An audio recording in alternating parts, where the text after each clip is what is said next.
Have you noticed that you have different voices in your head that offer non-stop commentary on your every move? They create doubt and fear and want to push your buttons. In this video, I tell you who those voices are and if they are telling you the truth. Hi, I'm Hanni, CEO of Joyville. We are a network of professional health coaches helping you live a healthy and joyful life. Before we get started, make sure to click the subscribe or follow button right below so you'll never miss any episodes. Over the years, I've discovered that we have 3 different voices in our head. These voices are responsible for you spending 95% of your waking hours not living in the present moment. Our consciousness leads us to worry about the past or possible events in the future. You experience this constant mental chatter even when you're cooking or brushing your teeth or even going to the bathroom. Turns out the chatter in your mind is created by 3 different parts of our subconscious: your ego, your small child, and your intellect. The 4th voice is you, who can, with your conscious mind, observe the others. You, who is fully aware of your thoughts and action, can be seen as the adult in these relationships. Let's talk first about our ego voice. It's our protector, but also our troublemaker. It's the voice that always wants to come to your defense, but unfortunately in an unproductive manner.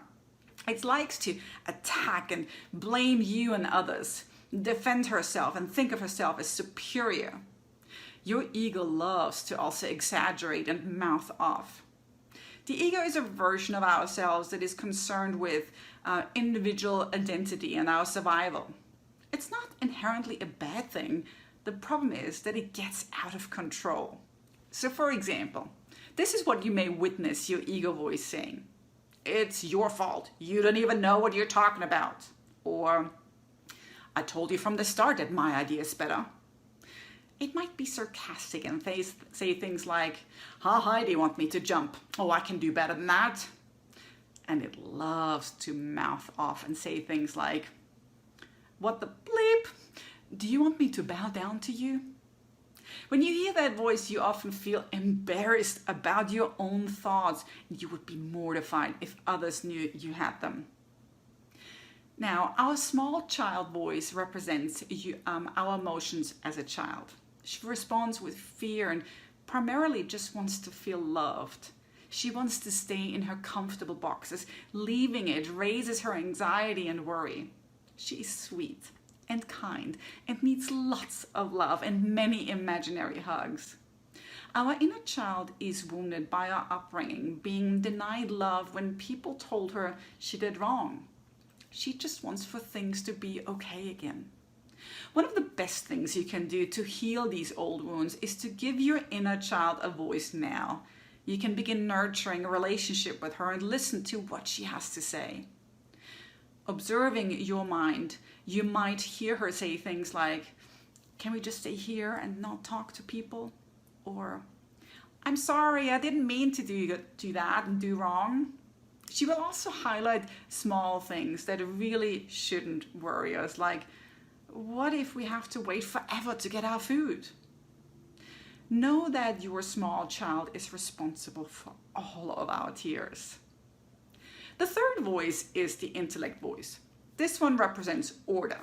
She likes to stay organized, be accurate and orderly, and be respectful to others.